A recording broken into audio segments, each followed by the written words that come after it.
showing you how to make a fat, a hot 808 bass line using Reason. So let's get started.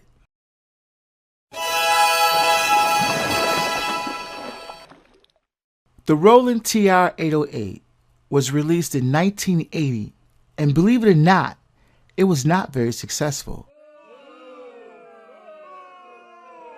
The drum machine was discontinued in 1983 due to a lack of sales, but underground producers fell in love with the unique drum sounds that did not sound like traditional drums. Miami bass was born because of the 808's ability to produce super low frequencies. Artists like the 2 Live Crew and 95 South might not exist without the 808. And today, the 808 can be found in every genre of music, from hip-hop to pop to dance and trap. The 808 is here to stay. The 808 bass line stands out primarily because it combines a kick drum with a bass line. So how do you create that? We're going to do it today working in Reasons. Okay, so the first thing that we need to do is we need to start a new project. So we're going to go up to File, go up to New, and voila, we're at the beginning of a new project. In order to create this sound, you're going to combine two sounds together. So you want to use a combinator. So let's go ahead and pull a combinator into the mix here. So let's go to our utilities and drag a combinator in. Alright, and you need to be able to control the levels of the different sounds that you're going to use. So you're going to need a mixer.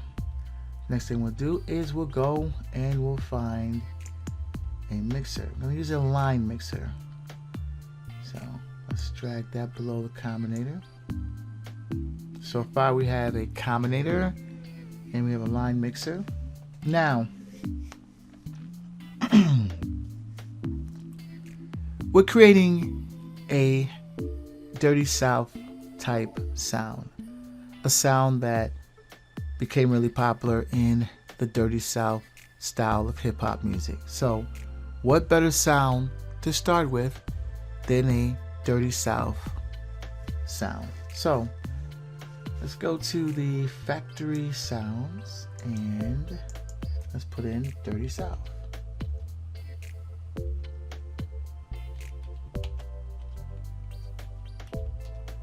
And let's hit the wonderful search button.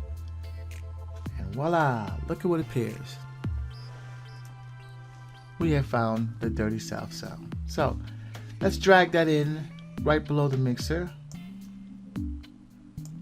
And as you can see, when you drag it in below the mixer, the subtractor, I said subcontractor, subtractor appears.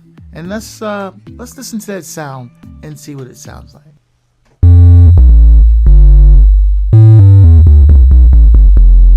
Listen to that. Listen to how deep that sounds.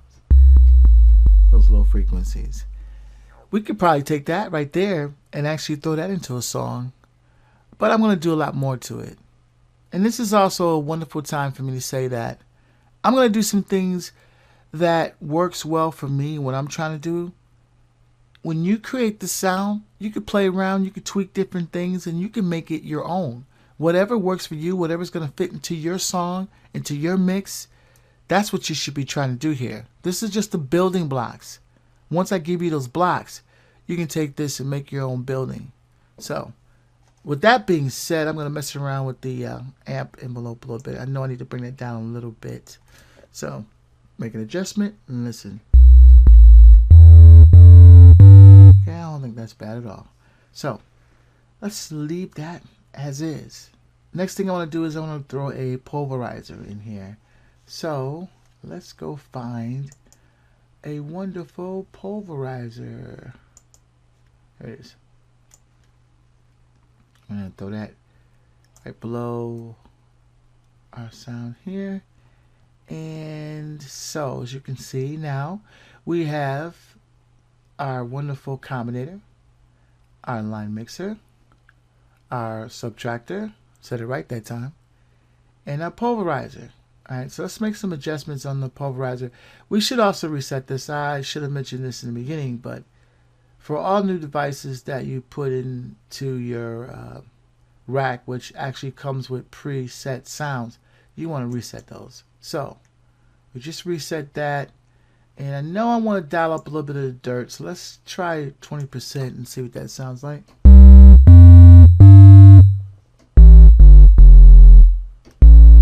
Okay, and we want to squeeze it just a little bit. Actually, I think I'm going to do a little more dirt. Let's see what that sounds like. Okay, off to a great start. Off to a great start. Now, we're making an 808 bass line. What is that? That's an 808 kick drum combined with a bass type sound. You know, bass sound that's used to drive like the bass line, the bass guitar, you know, like you're combining like these two sounds together and they're going to function as one unit. So in order to really make that work, what do you think we need to do? We need to add a kick drum sound to it. So let's go and let's find my wonderful friend Kong. And we're going to drag our Kong right in between our mixer and our subtractor. So let's do that right now. And voila. Now, of course, as I said before, some of these instruments, they come with the sounds preloaded. So we got sounds in here already. Not what we want. So we're going to reset that. I know I went through a long description just to tell you I was going to reset it, but I like to, you know, explain why I'm doing things. So, all right, so reset that. Nothing is there now. We need to find the sound that we're going to use. And again, this comes to that point I made before. Goes right back to that point I made before, that you can choose a sound that works best for you. What I'm going to use may not be a sound that you want to use. So let's go ahead and find that sound that we want. Actually, I have it already set here. I already knew what I was going to use, so let's drag this in here. This is a preset that comes with reasons. So tabloid kick underscore BSQ. That is what I'm using. So I'll adjust the levels later. All right, so we just dragged that in there, and we need to make a couple of adjustments real quick before we go any further. One of the adjustments we need to do is we need to go to the combinator, hit the show programmer button.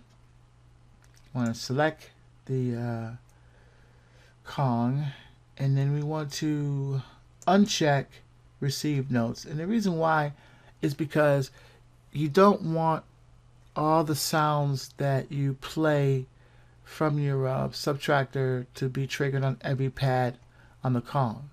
So by doing that, you eliminate that. It's only going to play on that one pad. Okay, so alrighty, so we've got that set up the way we want it to be set up. The next thing that we're going to do now is we're going to add a RPG to the mix. And I want to just look at something really quick before I do that. Yeah, I think everything is tight. Alright, so we're going to add a RPG. So let's go ahead and find an RPG. There's right there. And I'm going to drop that in just below the mixer. Right there. And no, I'm not going to be using the arpeggiator. That would be ridiculous. So let's just turn that off. Alright. And the next thing I want to do is I want to wire this bad boy. So let's hit the tab button. So right now it's not going to do anything. And we're going to take the gate GB out. I'm going to drag that to the gate in on drum pad number 1. And we go back to the front. I'll I always like to test to make sure that nothing has changed. Sometimes things happen, and if something happens and I don't test it, I might be way beyond, too far gone to really figure out what happened. It's much easier if I just test things to make sure everything is still functioning. Alright, so what I'm doing now is I'm playing my controller, and as you can see from listening, they're playing together, which is beautiful. Just love it, love it, love it, love it. But it doesn't sound quite right. Something is too loud. So let's listen to it one more time. Yeah, I think the kick drum is way too loud. Let's bring down the kick drum a little bit. See what that sounds like. Yeah, that's it. That's what I want. Now, again, that might be all you need. You might just want to roll with that. You know, take that to press. And that sounds pretty decent. I want to add one more element to this thing. Because I think the lows need to come out just a little bit. So I want to add this wonderful guy. Automatic is what it's called. And it's got a button here for the bottom, and that's exactly what I want. I want to bring out the bottom a little bit, so let's listen to that.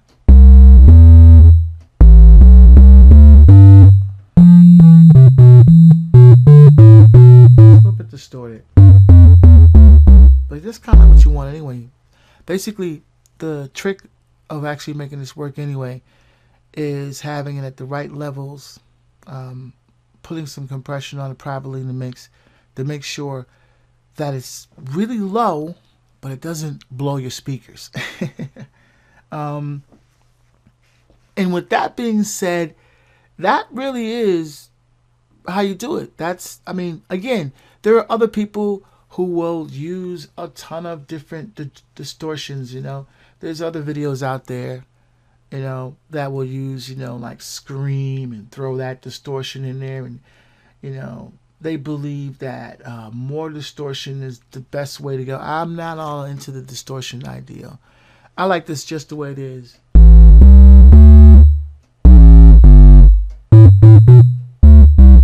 When you run this into your song, you could, you know, you could throw another drum in there, another low kick drum in there if you want. But I would recommend that you don't have them have that kick drum hit at the same time that this particular sound is hitting.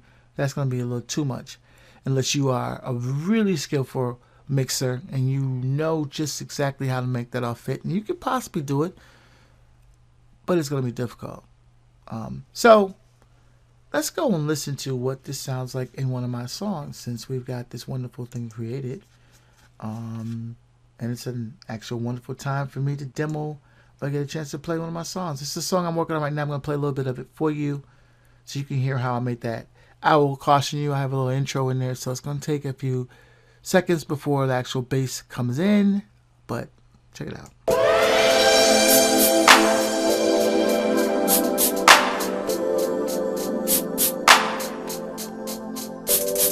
I'm using a variety of different things in this song. A lot of different soft synths. We'll have another video on soft synths later on.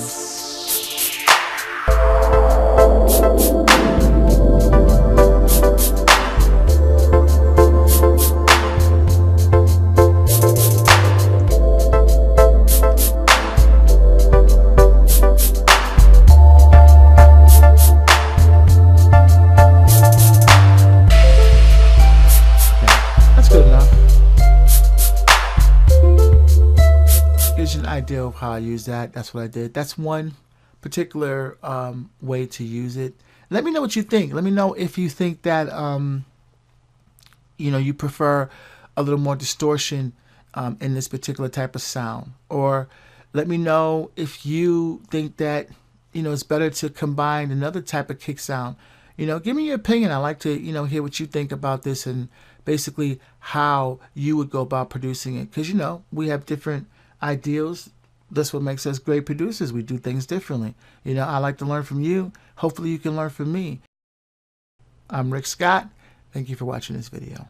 You see that like button? Click that button. You see that subscribe button? Click that button also.